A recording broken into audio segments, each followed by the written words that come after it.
Chennai Nerkundram MR matriculation பள்ளியில் 1ஆம் வகுப்பு முதல் 10ஆம் வகுப்பு வரை படித்த மாணவனை மாற்று சான்றிதழை வாங்க சொல்லி பள்ளி நிர்வாகம் கட்டாயப்படுத்தும் வீடியோ வெளியாகியுள்ளது. பொதுத் தேர்வில் 260 மதிப்பெண்கள் மட்டுமே எடுத்ததால் சீட் தர முடியாது என பள்ளி நிர்வாகம் கூறியுள்ளது. இதுகுறித்து கூடுதல் விவரங்களோடு இணைகிறார் எமது செய்தியாளர் ராஜேஷ். வணக்கம், விரிவான விவரங்கள். வணக்கம். சென்னை நெற்குன்றத்தில் இருக்கக்கூடிய எம்ஆர் மெட்ரிகுலேஷன் என்று சொல்லக்கூடிய தனியார் பள்ளி. இந்த பள்ளி குறைவான மதிப்பெண் பெற்ற 10ஆம் வகுப்பு மாணவர்களுடைய பெற்றோரை அழைத்து டிசி கொடுத்து அனுப்பிவிடுவதாக அந்த பெற்றோர் ஆதாரங்களுடன் புகார் கொடுத்திருக்கிறார்கள். அதாவது யாரெல்லாம் 300க்கும் குறைவான மதிப்பெண் பெற்றிருக்கிறார்களோ அவர்கள் இந்த பள்ளியில், அதாவது நெற்குன்றத்தில் செயல்படக்கூடிய எம்ஆர் மெட்ரிகுலேஷன் என்ற அந்த பள்ளி, இந்த பள்ளியில் நீங்கள் தொடர்ந்து இனி படிக்கக்கூடாது. மீறி நீங்கள் படித்தால் 11ஆம் வகுப்பிலோ அல்லது 12ஆம் வகுப்பிலோ ஃபெயில் ஆகிவிட்டால் அது எங்கள் தலையில் தான் விடியும். அதனால் நீங்கள் உடனடியாக வேறு பள்ளிக்கு சென்று விடுங்கள் அல்லது அரசு பள்ளிக்கு சென்று விடுங்கள் என கூறி அவர்களிடம் கட்டாயப்படுத்தி டிசி கொடுக்கப்படுவதாக தற்போது ஆதாரங்களுடன் பெற்றோர்கள் புகார் கொடுத்திருக்கிறார்கள். அவர்கள் தலைமை ஆசிரியர் உள்ளிட்ட ஆசிரியர்களிடம் வாக்குமூலமாக வீடியோ ஒன்றையும் எடுத்து அதிலே வெளியிட்டிருக்கிறார்கள். சம்பந்தப்பட்ட ஒரு மாணவர் 260 மதிப்பெண்களை எடுத்திருக்கிறார். 10ஆம் வகுப்பு பொதுத் தேர்விலே இந்த மதிப்பெண்கள் எடுத்திருக்கக்கூடிய நிலையில் அவர் ஏதாவது ஒரு குரூப் கொடுத்து +1 என்னுடைய மகனை சேர்த்துக் கொள்ளுங்கள் என அந்த பெற்றோர் கெஞ்சுகிறார். ஆனால் அந்த ஆசிரியர்கள், அந்த பள்ளியினுடைய தலைமை ஆசிரியர் உள்ளிட்டோர் கருணையே இல்லாமல், உங்கள் மாணவன் நன்றாக படிப்பதில்லை, இது போன்ற ஒரு மக்கு மாணவனை எங்களுடைய பள்ளியில் படிக்க வைத்தால் எங்களுடைய பள்ளியின் தரம் கேள்விக்குறியாகிவிடும்.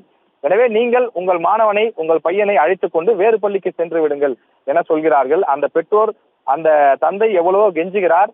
எல்கேஜியிலிருந்து 10ஆம் வகுப்பு வரை கிட்டத்தட்ட 12 ஆண்டுகள் உங்கள் பள்ளியில் தானே எங்கள் பையன் படித்தான், எங்கள் பையன் எடுத்த மதிப்பெண்களுக்கு நீங்களும் தானே பொறுப்பு, நீங்கள் கேட்ட போதெல்லாம் ஃபீஸ் கட்டினேன், அனைத்து விதமான பணத்தையும் நான் கொட்டி கொடுத்திருக்கின்றேன், இப்படி எங்களுடைய பையன் குறைவான மதிப்பெண் எடுத்து விட்டான் என்ற காரணத்தை சொல்லி திடீரென்று பாதியில் டிசி கொடுத்தால் நான் எங்கே சென்று மாணவர் சேர்க்கை நடத்த முடியும் என்று அவர் கெஞ்சி கதறுகிறார். ஆனால் இரக்கமே இல்லாமல் அந்த ஆசிரியர்கள் அவரை கட்டாயப்படுத்தி டிசி கொடுத்து விட்டார்கள். அந்த ஒரு மாணவருக்கு மட்டும் இல்லாமல் அதே பள்ளியில் பயிலக்கூடிய சுமார் 50 மாணவர்களுடைய பெற்றோர்கள் அழைக்கப்பட்டு, உங்களுடைய பிள்ளை குறைவான மதிப்பெண் எடுத்திருக்கிறார், எனவே நீங்கள் டிசி வாங்கி வேறு பள்ளிக்கு சென்று விடுங்கள் என கட்டாயப்படுத்தி அந்த பெற்றோர்களிடம் டிசி கொடுத்து அனுப்பப்பட்டிருக்கிறது.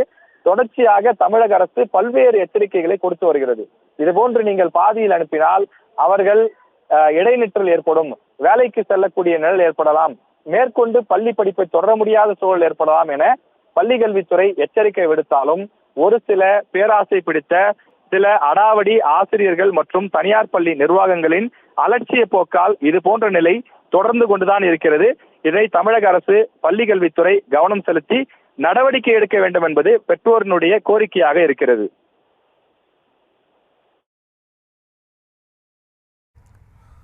விவரங்களை வழங்கியமைக்கு நன்றி ராஜேஷ். 300க்கு கீழே உள்ளவங்களுக்கு சீட் இருக்கா இல்லையா அதை சொல்லுங்க. என் பையனுக்கு சீட் இருக்கா இல்லையா? இல்லைங்கய்யா, நீங்க அப்படியே சொல்லுங்க, ஒன்றும் பிரச்சனை இல்லை. நீங்க ஒரு தனி மனுஷன். இல்லை நான் அப்படியே தான் கேட்குறேன், ஓப்பனாக தான் கேட்குறேன். நான் என் பையனுக்கு சீட் இருக்கா இல்லையா அதை சொல்லுங்க. சரிங்க, இப்போ 260 எடுத்திருக்கேன், சீட் இருக்கா இல்லைங்களா அதை சொல்லுங்க. ஏன் சீட் இல்லை? ரைட்டிங்கில் கொடுங்க. இல்லைங்க, கேட்குற குரூப் நான் என்ன குரூப் இல்லை. இப்போ 260க்கு என்ன சீட்டு கொடுப்பீங்க அதை சொல்லுங்கள். 260க்கு என்ன சீட்டு கொடுப்பீங்க அதை சொல்லுங்கள். நான் சொல்லி தான் எடுக்கிறேன், சொல்லிட்டு தான் சார் வீடியோ எடுக்கிறேன், நீங்கள் சொல்லுங்கள். கவர்மெண்ட்டில் கேட்டுவாங்க. இல்லை அதுதான் சார், 260க்கு ஏன் சீட்டு இல்லை அதை சொல்லுங்கள். இல்லைங்க சார், 260 மார்க் எடுத்த இந்த ஸ்கூலில் 14 வருஷம் படிச்சிருக்கான், அவனுக்கு ஏன் சீட்டு இல்லை அதை சொல்லுங்கள். எந்த சீட்டு கொடுப்பீங்க? எந்த 260க்கு எந்த சீட்டு கொடுப்பீங்க? இப்போ அவனுக்கு படிப்புக்கு வந்து கேள்விக்குறியா அதை சொல்லுங்கள். இந்த வெளி ஸ்கூலில் கேட்குறாங்க, இந்த ஸ்கூலை விட்டு ஏன் வரீங்கன்னு கேட்குறாங்க. 260 எடுத்து அந்த ஸ்கூலில் கொடுக்கலன்னா நான் எப்படி கொடுக்குறதுன்னு கேள்வி கேட்குறேன். 300க்கு கீழே உள்ளவங்களுக்கு சீட் இருக்கா இல்லையா அதை சொல்லுங்கள். என் பையனுக்கு சீட் இருக்கா இல்லையா?